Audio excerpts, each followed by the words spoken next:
T'as déjà joué là-bas, hein, l'année passée, hein? Hein? Les retours, Cette année ou l'année passée, hein? ça fait 3 ans qu'on a fait. Ben, Johan, ça va être une séance sur thérapie manuelle sur table. Globalement, ils ont joué mardi en Coupe d'Europe, ils ont voyagé, ils ont joué le week-end avant, ici ce week-end-ci ils étaient libres.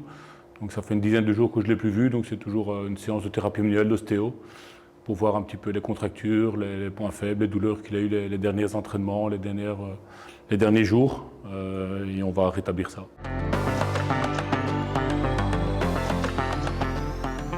Je pense que pour moi, ça me paraissait logique. Si je voulais aller au top, il faut que je mette les choses les plus sages de mon côté, c'est-à-dire éviter les blessures et avoir une personne qui connaît mon corps du début. Donc voilà pourquoi j'ai pris cette décision.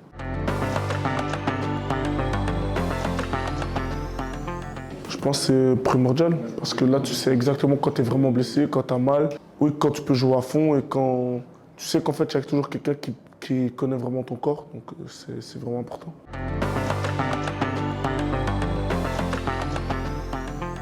Tu te sens libre, tu te sens libéré, tu te sens vraiment prêt à attaquer les entraînements, les matchs, donc voilà.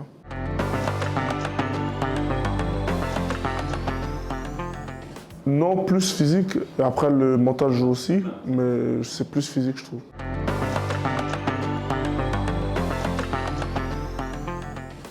Exceptionnel, je dirais. Exceptionnel dans tout ce qu'il fait, parce que je trouve que c'est quand même, si tu vois la charge de travail qu'il a et ce qu'il arrive à produire et tout le temps, moi je trouve ça vraiment exceptionnel parce qu'il a son propre cabinet, il a ses propres joueurs, je sais pas, il doit rester connecté en fait, savoir le corps de plusieurs personnes en même temps, faire les déplacements, être loin de sa famille et ça continuellement parce que oui, je pense que la relation que j'ai avec Benjamin est aussi unique, donc ça c'est hors vraiment qui serait exceptionnel je trouve.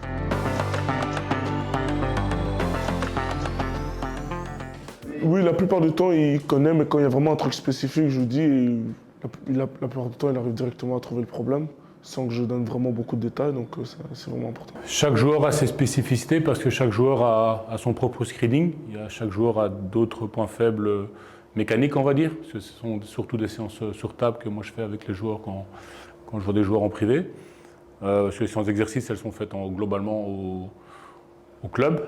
Et les joueurs ont des préparateurs physiques un petit peu spécifiques également. Donc moi je suis vraiment spécialisé en thérapie manuelle, donc oui effectivement les points faibles de Johan sont travaillés par rapport au corps de Johan, et le corps de Johan n'est pas celui d'un autre joueur, donc chaque joueur a ses spécificités, même s'il y a un cadre de base qui est le même, basé autour de l'harmonisation mécanique, et on dépend toujours aussi un petit peu du dernier entraînement, du dernier match, dernier tacle, la petite blessure qui a été faite il y a 2, 3, 4 semaines, mais qui n'est pas encore à 100% totalement réharmonisée. On travaille ça spécifiquement également. Johan, ça fait la 5e année. Donc je l'ai connu, il avait 16 ans, via son agent et son préparateur physique, Ronald.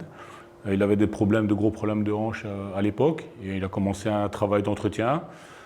Ensuite, quand il jouait à Young Genk, à Young Eindhoven, pardon, il commençait à venir au cabinet de manière plus régulière. Et là, maintenant qu'il est vraiment à Eindhoven depuis 2 ans et demi, je fais les trajets régulièrement, préventivement et parfois en urgence aussi.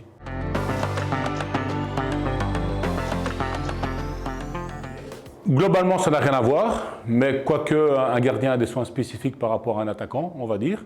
Le joueur qui est toujours dos au goal ou face au goal, le joueur qui a tendance à recevoir des coups plutôt en donné. Dans l'acte technique, ça changerait au niveau de la kiné, mais qu'un défenseur va plus donner des tacles qu'un attaquant qui va plutôt les recevoir. Mais la base, non. La base, c'est le corps. Il y a ses faiblesses, ses pertes de mobilité, les gains de mobilité, les points faibles qui ont été screenés il y a 2, 3, 4, 5 ans. Et puis voilà, quoi. On est toujours tributaire du dernier entraînement, d'un mauvais tacle ou d'une mauvaise réception. Globalement, ce sont des douleurs de cheville. Parce que là, justement, les défenseurs, ils ont la capacité et ils ont la qualité technique d'avoir un très bon tacle. Donc, souvent, les chevilles sont les plus touchées et exposées aux problèmes. Au niveau de la récupération, en ce qui concerne Johan, oui. Il a une bonne structure qui l'encadre. Il a un cuisinier qui lui fait des plats bien spécifiques avant match, après le match. Évidemment, ici, vous êtes dans sa salle de sport, donc il a un bain froid, il a du vélo, il a des appareils de récupération. Il y a les massages au club. Parfois, nous, on le masse aussi sur le côté quand c'est vraiment spécifique. Et sinon, le travail du tissu, du fascia, en soi, on a un travail super récupérateur sur les 3-4 jours qu'il y a entre les matchs, quoi. Le football a déjà changé par rapport à il y a 10 ans, par rapport à 5 ans. Aujourd'hui, ben, évidemment, c'est beaucoup plus physique qu'à l'époque. Le jeu est plus rapide, c'est des reconversions, il y a moins d'espace pour le dribble, mais vraiment les joueurs font des attaques-défense en 7 secondes, 6, 7, 8 secondes, donc c'est de la haute intensité permanente, donc forcément on récupère moins vite de la haute intensité que si on fait des joggings à vitesse moyenne. Comme les grands clubs se plaignent, comme on voit aujourd'hui Pep Guardiola qui se plaint qu'il y a trop de matchs, au niveau de la récupération, justement de la haute intensité, c'est difficile de jouer du haut niveau européen chaque semaine, c'est ce qui se passe vraiment en Angleterre. Donc forcément, les clubs ont des bons moyens aussi, plus de moyens, plus d'argent aujourd'hui dans le football qu'il y a 10 ans.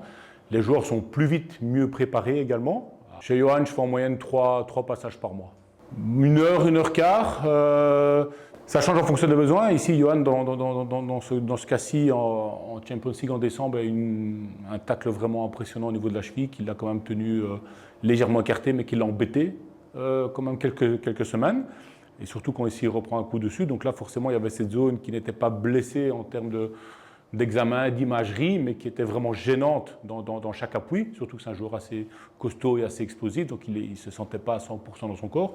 Donc il y avait un complément de soins par rapport à ça qui était fait au niveau en plus du club, qui était fait par notre part. Et, Johan a également un masseur qui fait du travail. Puis dans le groupe WhatsApp, on disait aussi qu'il fallait le faire en plus. Mais c'est vrai que quand toutes ces blessures-là, ça ne part pas en 1 semaine. Le but du jeu, c'est que le joueur rate le moins de minutes possible. Et donc, il faut beaucoup de soins sur le côté. Aujourd'hui, comme on a fait à l'analyse, Johan tourne moins bien son côté droit que son côté gauche. Il a senti une petite gêne après l'entraînement. Donc, on va surtout vérifier ça. Il y a eu un match mardi en Coupe d'Europe. Ils ont eu enfin libre ce week-end, ça faisait longtemps. Donc il n'y aura pas trop de bobos à réparer, mais il y en a quand même un. Donc l'objectif, c'est que tout soit en ordre en partant et qu'il puisse enchaîner 10 jours après tranquillement, quoi. À quel moment? C'est quand on commence à avoir les premières fatigues. Je pense que le mois de novembre est un mois clé en termes de kiné, novembre-décembre. Et puis donc, il y a des clubs encore, de nouveau, il y a des pays où tu as plus de trêves, où il y a vraiment des pays comme en Espagne, en Allemagne. Et en Belgique, il n'y en a pas, en Hollande, il y en a très peu, en Angleterre, très peu. Forcément, en janvier, février, avec l'état de la météo aussi, le terrain plus gras, plus lourd dans le genou. Donc on va dire vraiment à partir de novembre, tu suis la nécessité, novembre, décembre, et mars, avril, mai, parce qu'à la fin, tu commences à être fatigué, quoi. Voilà. Non, en termes de kiné, globalement, c'est le même. Sur le travail, sur le suivi, sur le côté personnalisé, c'est le même travail. Dans la jambe. Et comme je dis toujours, on est tributaire du dernier entraînement, dernier match. Imagine aujourd'hui, il y a un défenseur qui décide de rentrer dans Johan. Tant mieux que je venais aujourd'hui, il a peut-être une cheville un peu gonflée, on sait mettre les premiers soins directement en place. Par contre, c'est déjà arrivé. Cette année, il s'est bloqué le dos un vendredi soir. Il y avait match samedi après-midi. J'ai annulé ma consultation. Samedi matin, j'ai pris la voiture, je suis monté, j'ai débloqué et il a marqué. Il faudrait faire plus de limbago. Hein. Non, le travail de club et le travail de kiné dans mon rôle ici, c'est vraiment différent. Le travail du club, le kiné en club, il veut que le joueur soit fit pour le dimanche. Alors que nous, comme je t'ai dit, on travaille depuis 4-5 ans déjà ensemble. Je connais ses points faibles qu'il faut travailler systématiquement. Et le but, c'est d'avoir à tenir le plus longtemps possible au top physiquement. En termes de kiné, ça veut dire qu'il y a de l'arthrose qui s'installe ou qui subissent moins les effets de l'arthrose plus vite qu'un autre. À l'époque, où je regarde le nombre de joueurs de foot qui ont joué au football il y a 15 ans, 20 ans, qui ont aujourd'hui des prothèses de hanche à 40 ans, 45 ans, c'est énorme, tu vois, parce que il n'y avait pas autant la kiné n'était pas autant développée non plus. Aujourd'hui, il y a plus d'argent dans le football, donc les joueurs ont plus de moyens pour aussi avoir des staffs et compenser ce qu'ils ne font pas en club, quoi, clairement. C'est pour ça que quand tu veux commencer une collaboration avec un joueur, quand le joueur t'appelle, c'est important de voir s'il y a un projet derrière. Moi, mon boulot, c'est pas de prendre l'avion, faire une manipulation et redescendre, quoi. Hein, les ischios. Mais au final, l'ischio, ils sont pas raides. D'accord? Il faut remettre l'ischio dans son contexte. Il n'y a pas que l'ischio, il y a évidemment l'ischio. Mais il y a l'importance du sprint et tout ça, donc le préparateur physique il a un rôle prépondérant là-dedans. L'ostéo aussi, évidemment. Et là, c'est pour ça d'avoir des équipes pluridisciplinaires comme Johan, il est autour de lui, tu vois. Il y a un préparateur physique, il y a un massage, il y a un masseur. Puis extra sportif, il y a un cuisinier, coach mental et tout. Et bien, le fait d'avoir donc chacun est spécialisé dans un truc. Et donc c'est la spécialisation de chacun qui fait que Johan est bien, quoi. Il y a physique, massage, kiné, et le kiné c'est pas être et masseur, et kiné, enfin masseur si, mais et kiné et préparateur physique. C'est l'un ou l'autre. À un certain niveau d'exigence. Tu ne sais pas être top en table et être top en salle. À un moment donné, tu dois vraiment te spécialiser, ça prend du temps, donc tu dois faire un choix. Et tu fais le choix de là où tu as le plus d'habilité. Et c'est cette combinaison qui fait que le joueur, il est bien, quoi. En forme d'haltère.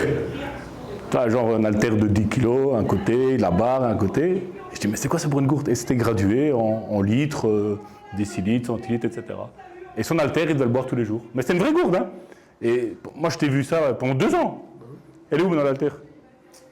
Ah Non, les petites bouteilles. On n'est plus design, tu vois. Mais au début, dès le début, même à 16 ans, tu vois, ça c'est exceptionnel avec Johan. Il y a un pôle performance avec différents acteurs dedans, le cuisinier dedans.